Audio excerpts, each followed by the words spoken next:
नमस्कार, स्वागत है आपका खबर उत्तराखंड में और मैं हूं आपके साथ दुर्गेश पांडे। बुलेटिन की शुरुआत करेंगे इस वक्त की बड़ी खबर से। इस वक्त की बड़ी और अहम खबर हम आप तक पहुंचा रहे। कैबिनेट मंत्री प्रेमचंद अग्रवाल पर दर्ज हुआ मुकदमा, सुरेंद्र नेगी की तहरीर पर हुई कार्रवाई। ऋषिकेश कोतवाल खुशीराम पांडे ने की पुष्टि। सुरेंद्र नेगी के साथ मारपीट का हुआ था वीडियो वायरल, कांग्रेस ने किया था कोतवाली का घेराव।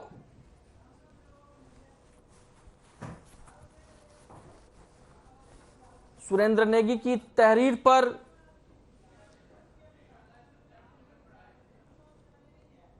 हुआ मुकदमा दर्ज, कांग्रेस ने किया था कोतवाली का घेराव।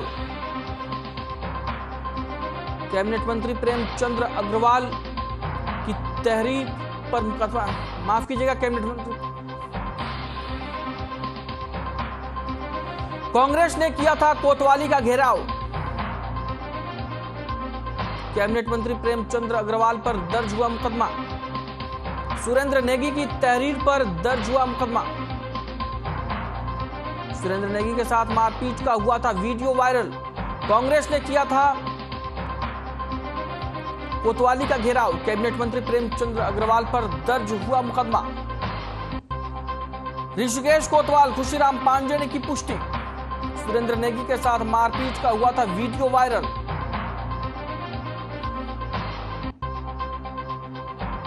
कैबिनेट मंत्री प्रेमचंद अग्रवाल पर दर्ज हुआ मुकदमा।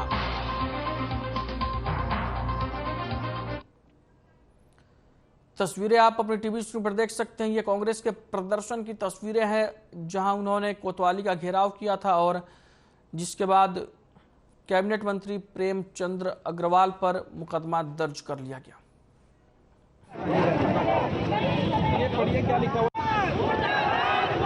कैबिनेट मंत्री ने सरेआम चौराहे पे एक युवक के साथ कल मारपिटाई करी, उनके गनर ने, उनके प्यारों ने, और जो रवैया उनका था उसके बाद जो पुलिस ने उसी युवक के खिलाफ तहरीर दी, रात भर उस युवक को थाने में रखा और अब जब एफआईआर प्रेशर में करी गई तो गनर के खिलाफ करी गई, पीआरओ के खिलाफ करी गई, लेकिन जो मंत्री हाथ उठा रहा था उसके खिलाफ कुछ नहीं हुआ।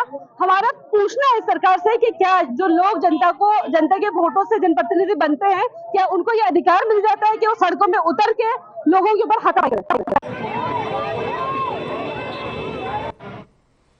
वहीं धामी सरकार की कैबिनेट बैठक में 13 प्रस्तावों पर मुहर लगाई गई है। आपको बता दें कि कैबिनेट बैठक में सभी मंत्री शामिल हुए और कैबिनेट मंत्री धन सिंह रावत मंत्रिमंडल बैठक में वर्चुअली जुड़े। इसके साथ ही दिवंगत मंत्री चंदन राम के निधन पर शोक प्रस्ताव पढ़ा गया और 2 मिनट का मौन रखा गया। इसके अलावा धामी सरकार की कैबिनेट बैठक में पिरूल से पैलेट बनाने और पिरूल जमा करने वालों को 3 रुपए दिए जाने का फैसला लिया गया। वहीं वित्त विभाग के पंडित दीनदयाल उपाध्याय प्रशिक्षण विभाग में 2 पद सृजित किए गए। इसके साथ ही वेटरनरी डॉक्टर को मिलने वाले एनपीए को लेकर बड़ा फैसला किया गया और अब डॉक्टर्स को 20% एनपीए दिया जाएगा। वहीं पशुपालन विभाग को लेकर पशुओं के चारे के लिए 166 करोड़ की नीति को मंजूरी मिली। इसे उत्तराखंड चारा नीति का नाम दिया गया और अगले 5 साल के लिए यह नीति प्रभावी रहेगी।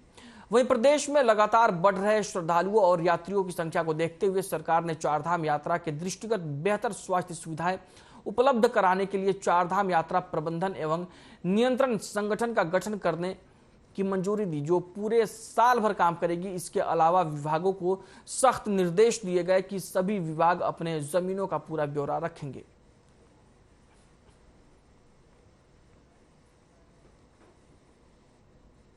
पहली बार फैसला पढ़ा गया। माननीय श्री चंदन राम दास जी, जो जिनका निधन हो गया, माननीय मंत्री जी थे, तो उनके लिए शोक प्रस्ताव पढ़ा गया और 2 मिनट का मौन भी रखा गया। कैबिनेट में जो पहला मत था वो इंडस्ट्री का था, जिसमें सिलिका सैंड की जो हमारी प्रदेश में रॉयल्टी थी वो बाकी प्रदेशों से 3-4 गुना थी। इसलिए जो 4-5 यूनिट सिलिका सैंड को यूज़ करते हैं, उत्तराखंड में यूनिट लगी हुई हैं, लेकिन वो दूसरे प्रदेशों से ही सिलिका सैंड लेके आ रहे हैं, यूपी या राजस्थान से। तो इसमें उनकी रॉयल्टी उन दूसरे प्रदेशों के बराबर की, ताकि वो हमारे उत्तराखंड से ही सिलिका सैंड की माइनिंग करके यूज़ करें, दूसरे प्रदेशों से ना लाएं। लागत से हमने 5 साल की नीति लाई है, चारा नीति लाई है 66 करोड़। उसमें राज्य सरकार द्वारा 66 इसमें राज्य सरकार द्वारा 35 करोड़ मिलेगी और हमने रीप परियोजना एवं जायका परियोजना से वहाँ से लगभग 35 करोड़ वहाँ से ले रहे हैं। उसका जो दूसरा जितना पैसा लगेगा, इससे जो राज्य में आज की तारीख में जो 31% सूखे चारा की जो कमी है वो हम आने वाले 5 साल में खत्म करेंगे। इसमें 3 योजना बनाए हमने। पहला साल में क्या करेंगे, सेकेंड ईयर में क्या करेंगे और थर्ड ईयर से 5 साल तक योजना क्या करेंगे। इससे हम फिर पंजाब एवं हरियाणा में निर्भर ना रहेंगे, उत्तराखंड आत्मनिर्भर बनेगी चारा। वहीं विश्व शांति की कामना और देवभूमि उत्तराखंड में 1000 धाम बनाने के लिए निकाली जा रही भगवान विश्वनाथ मां जगदीशिला डोली रथ यात्रा कोटद्वार पहुंची। इस मौके पर पूर्व कैबिनेट मंत्री सुरेंद्र सिंह नेगी ने सैकड़ों श्रद्धालुओं के साथ डोली का स्वागत करते हुए इस अवसर पर जग कल्याण के लिए डोली से कामना की। उधर दूसरी ओर डोली रथ यात्रा के संयोजक मंत्री प्रसाद नैथानी ने कहा कि भगवान विश्वनाथ मां जगदीशिला डोली रथ यात्रा इस बार 24वीं बार उत्तराखंड के भ्रमण पर निकली है और यमुनोत्री, गंगोत्री, बद्रीनाथ और केदारनाथ के दर्शन भी करेगी।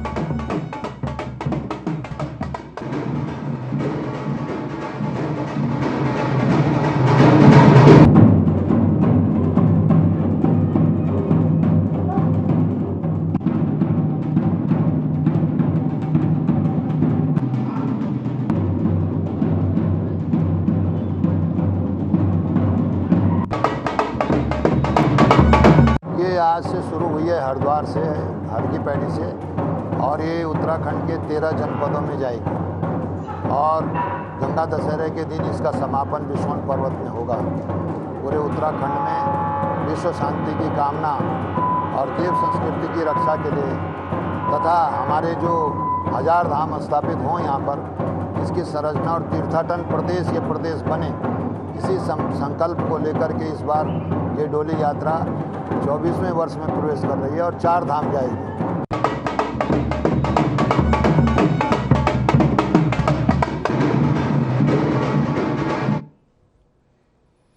वहीं रुड़की के कलियर शरीफ के दरगाह क्षेत्र में अवैध अतिक्रमण पर बुलडोजर चलाया गया, जिसके चलते कलियर में हाउस से लेकर पीपल चौक तक अवैध अतिक्रमण हटाओ अभियान चलाया गया और अभियान के दौरान कलियर नगर पंचायत प्रशासन, दरगाह प्रशासन और एएसडीएम विजयनाथ शुक्ला मौजूद रहे, जिसके चलते अतिक्रमणकारियों में हड़कंप मच गया और आनन फानन में अतिक्रमण करने वालों ने अतिक्रमण हटाना शुरू कर दिया। वहीं पुलिस प्रशासन की टीम ने अतिक्रमण हटाने वाले दुकानदारों के खिलाफ कार्रवाई की। एएसडीएम विजयनाथ शुक्ला ने जानकारी देते हुए बताया कि दरगाह पिरान कलियर पूरे विश्व में प्रसिद्ध है और यहां देश विदेश से जायरीन आते हैं, इसलिए सड़कों पर अतिक्रमण ना करें जिससे जायरीनों को परेशानी ना हो।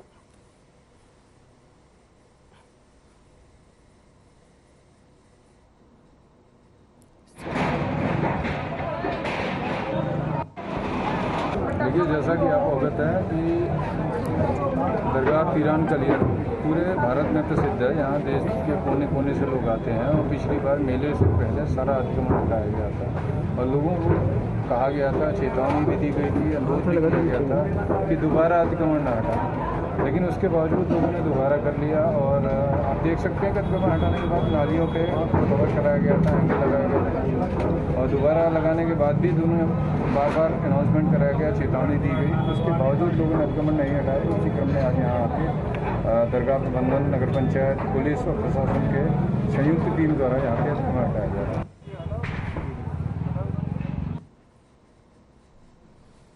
रुड़की के पिरान कलियर में अतिक्रमण हटाओ अभियान चलाया गया और इस दौरान अतिक्रमणकारियों पर कार्रवाई की गई। और आपको बता दें कि इस दौरान प्रशासन की टीम भी मौजूद रही, वहीं पुलिस बल भी मौजूद रहा ताकि हालात ना बिगड़े। और प्रशासन के सख्त रुख को देखते हुए अतिक्रमणकारियों ने खुद भी अतिक्रमण हटाना शुरू कर दिया, जिसके बाद प्रशासन की टीम ने उन्हें चेतावनी भी दी कि पिरान कलियर में देश विदेश से पर्यटक आते हैं, जायरीन आते हैं और अतिक्रमण की वजह से उन्हें परेशानी होती है। वहीं बीते 2 मई को आवास विकास निवासी राजकोर ने कोतवाली में सूचना दी थी कि 1 मई को महिला आयोग की उपाध्यक्षा सायरा बानो को एक संदिग्ध अवस्था में नाबालिग गर्भवती किशोरी सौंपी गई। साहिराबानो ने तुरंत मामले का संज्ञान लेते हुए इसकी सूचना पुलिस महानिरीक्षक कुमाऊं रेंज को दी थी, जिस पर कुमाऊं रेंज में तुरंत काशीपुर पुलिस से संपर्क कर मामले के निर्देश लिए और किशोरी से पूछताछ की।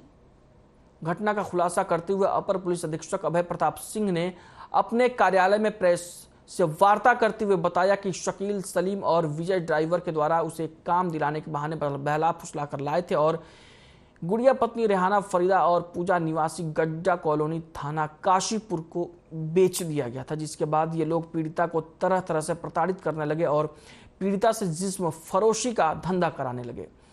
विरोध करने पर उक्त किशोरी को होटल क्रिस्टल चंडीगढ़ बेच दिया गया था और नशे का इंजेक्शन देकर जिस्म फरोशी का धंधा करा रहे थे। पुलिस ने अरकान उर्फ रेहान निवासी गड्ढा कॉलोनी और गुड़िया उर्फ रुखसाना को गिरफ्तार कर न्यायालय के समक्ष पेश किया। पुलिस अन्य लोगों की तलाश कर रही है।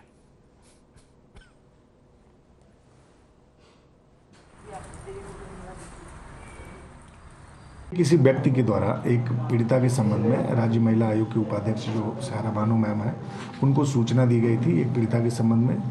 उन्होंने हमारे आईजी रेंज महोदय से संपर्क किया। महोदय के आदेश पर और वरिष्ठ पुलिस अधीक्षक महोदय के आदेश पर हमने तत्काल एक टीम बनाई। तो पीड़िता से बात करने पे जो पता चला कि ये नाबालिग लड़की है, तो इसको मुरादाबाद के एक सलीम नाम के व्यक्ति ने उसके माँ बाप को प्रलोभन दे करके कि इसको नौकरी दिलाएंगे और अच्छा जीवन यापन करेगी और आपकी भी मदद करेगी, ये लेके आते हैं मुरादाबाद और ले आने के बाद इस लड़की के साथ दुष्कर्म करते हैं।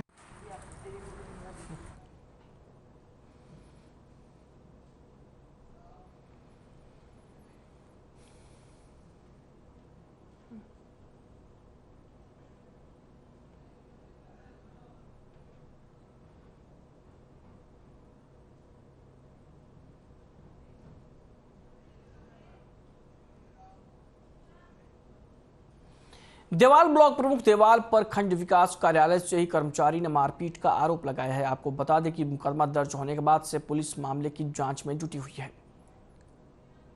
आपको बता दें कि वरिष्ठ सहायक हर विनय गुसाई सुबह जब विकास खंड कार्यालय पहुंचे तो ब्लॉक प्रमुख देवाल दर्शन दानू खंड विकास अधिकारी की कुर्सी में बैठे हुए थे, जिसका विरोध वरिष्ठ सहायक हर विनय गुसाई ने किया, जिसके बाद देवाल प्रमुख ने वरिष्ठ सहायक के साथ गाली गलौज की और मारपीट की। आपको बता दें कि कर्मचारी संघ ने जिलाधिकारी को ज्ञापन भेजते हुए देवाल प्रमुख के खिलाफ कार्रवाई की मांग की है।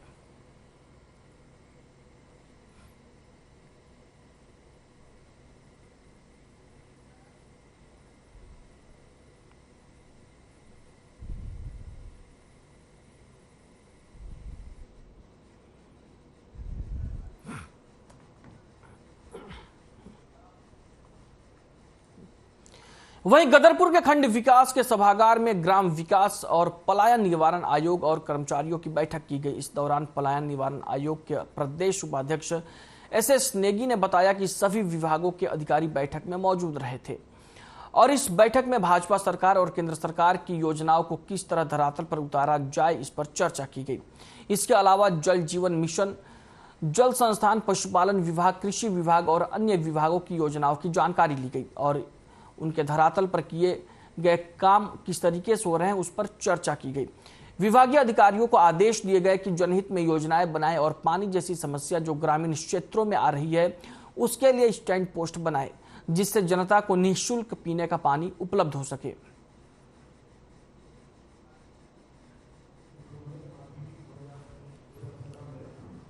ग्राम विकास एवं पलायन निवारण आयोग का ये कार्यक्रम चल रहा है। हर विकास खंड में जा रहे हैं, लोगों से चर्चा कर रहे हैं किस तरह से जो स्थानीय लोग हैं, जो ग्रामीण क्षेत्रों में रह रहे हैं, खासकर जो छोटा किसान है, उसकी आजीविका कैसे बढ़ाई जाए। तो आज गदरपुर विकास खंड में ये बैठक हुई है। इससे पहले हम सुबह बाजपुर भी गए थे।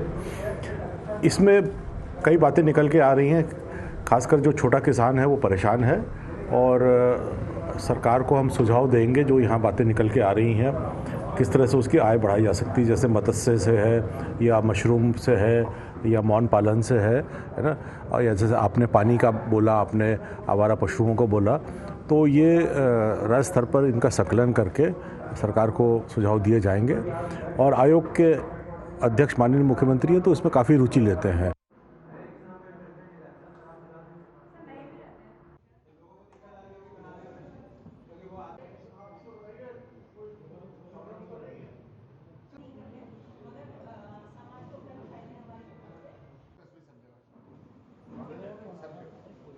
हमारी पीएससी कंसर्न है, लगातार इसमें लगा हुआ है जो सर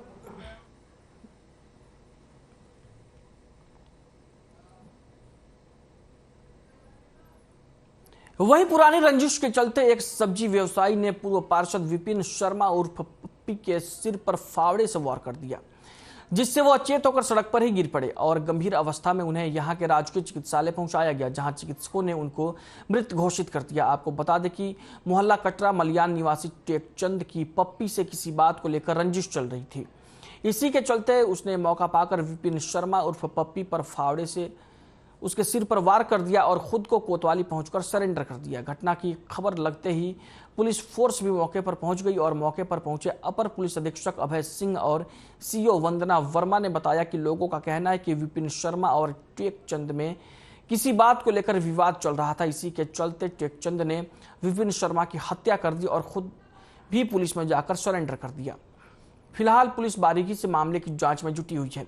पुलिस ने शव को कब्जे में लेकर उसे पोस्टमार्टम के लिए भेज दिया है। वहीं घटना की खबर लगते ही परिवारजनों में मातमी कोहराम मच गया और शहर में दहशत का माहौल बन गया।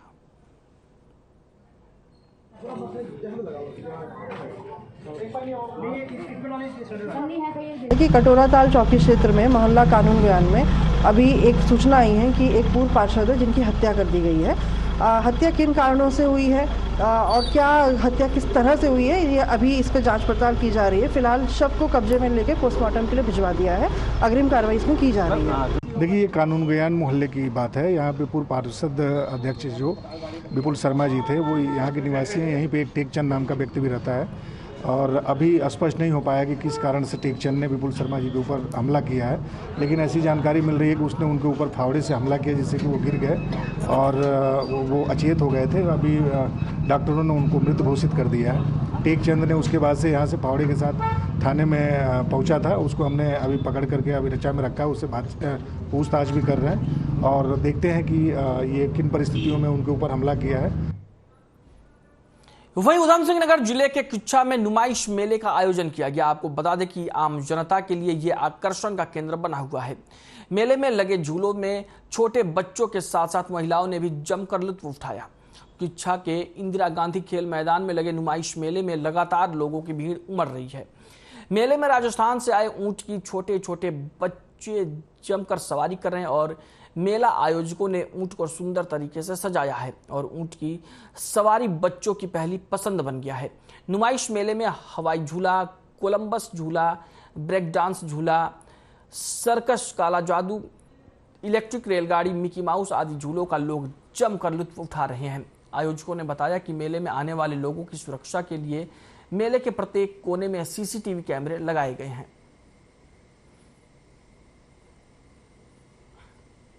सबसे पहले किच्छा नगर वासियों को मेरे तरफ से नमस्कार।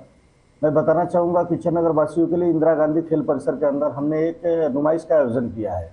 उस नुमाइश के अंदर एक ही छत के नीचे हमारे घर के आवश्यकता से की तमाम वस्तुएं सस्ता से सस्ता रेटों पे उपलब्ध है और साथ साथ मनोरंजन के लिए झूले जैसे कि बड़े झूले, ब्रेक डांस, नाव, ड्रैगन, राजस्थान की ऊँट की सवारी, ऐसे ऐसे तमाम मनोरंजन की सामग्री उपलब्ध है। साथ साथ खाने पीने के लिए स्वादिष्ट व्यंजन की भी व्यवस्था है।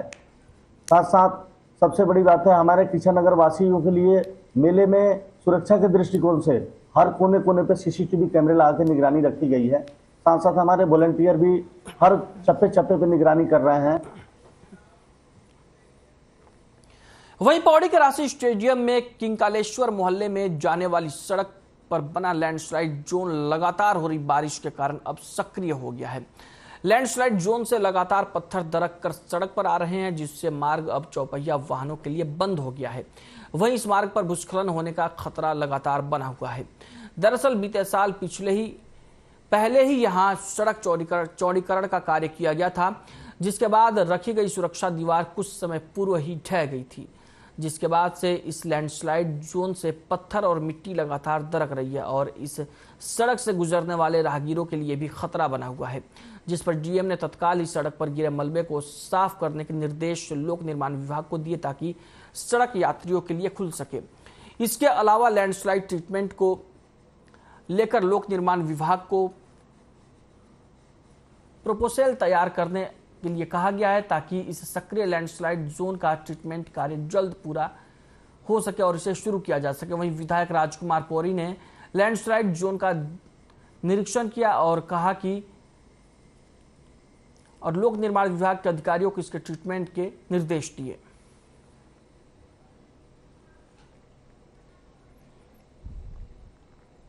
और उस समय भी लोगों ने मेरे से बात करी तो उस समय मैंने एक्शन से बात करी थी और उस समय जो है मलबा उठाने की बात की और उन्होंने उठाया भी, उस सड़क को खाली करा। लेकिन फिर आज मुझे लगा कि कुछ लोगों ने आज फिर आकर मेरे पास आए और ये बात रखी कि भाई वहाँ पर इस तरह का स्लाइडिंग जोन बना हुआ है, लगातार मलबा ऊपर से आ रहा है। तो इस संबंध में मैंने जिलाधिकारी जी से बात करी है।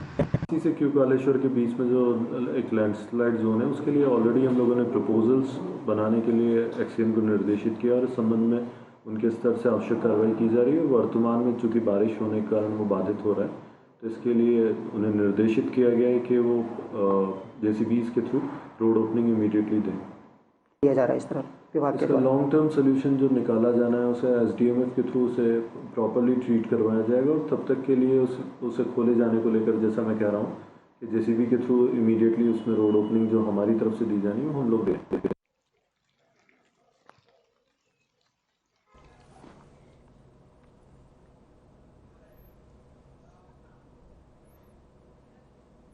अब आपको सीधे लिए चलते हैं देहरादून, जहां पर इको टास्क फोर्स को बोलेरो गाड़ी और बाइक्स मिले हैं और मुख्यमंत्री पुष्कर सिंह धामी ने हरी झंडी दिखाकर उनका फ्लैग ऑफ किया। मोटरसाइकिल इसके वितरण समारोह में अभी आप सब लोगों ने जिनको सुना, हमारे उत्तराखंड सरकार के सैनिक कल्याण मंत्री और एक सैनिक के रूप में जिनका जीवन प्रारंभ हुआ था, आदरणीय Ganesh Joshi ji, GOC Uttarakhand sub area major general Sanjeev Khatri ji, Hero MotoCorp के प्लांट हेड श्री यशपाल सरदाना जी, यहाँ के सीओ श्री रोहित जी एवं सभी अधिकारीगण एवं सभी हमारे जवान, जिनकी उपस्थिति निश्चित रूप से कहीं न कहीं हम सब लोगों को ये संदेश दे रही है कि आगे और तेजी से काम होगा। आज के समारोह के बाद मैं सबसे पहले तो इको टास्क फोर्स की टीम को आज जो बोलेरो वाहन एवं मोटरसाइकिल प्राप्त हो रही है उसकी मैं आप सबको बहुत बधाई देता हूं, बहुत शुभकामनाएं देता हूं। मुझे खुशी है कि इको टास्क फोर्स जिन उद्देश्यों के लिए बनाई गई थी, जिसकी स्थापना की गई थी, उस उद्देश्यों की पूर्ति के लिए लगातार आप सबके द्वारा लगातार प्रयास किया जा रहा है, सतत उस दिशा में आगे बढ़ा जा रहा है। मुझे ये बताया गया कि 127 इको टास्क फोर्स प्रदेश की प्रथम जो पर्यावरण यूनिट है, इसकी स्थापना 1 दिसंबर 1982 में Garhwal rifle regiment central Lansdowne में हुई थी और 80 के दशक की शुरुआत में चूना पत्थरों के अवैध खनन को रोकने तथा पहाड़ों की रानी मसूरी को बचाने के लिए इस यूनिट का गठन किया गया था। 127 इको टास्क फोर्स की स्थापना के बाद से पूरे इस क्षेत्र में, गढ़वाल क्षेत्र में, पर्यावरण संरक्षण के क्षेत्र में लगातार अच्छा कार्य हो रहा है। लगातार पर्यावरण के संरक्षण के लिए, पर्यावरण के संवर्धन के लिए, पर्यावरण को बचाने के लिए लगातार प्रयास। बुलेटिन में फिलहाल के लिए इतना ही। मुझे दीजिए इजाजत। नमस्कार।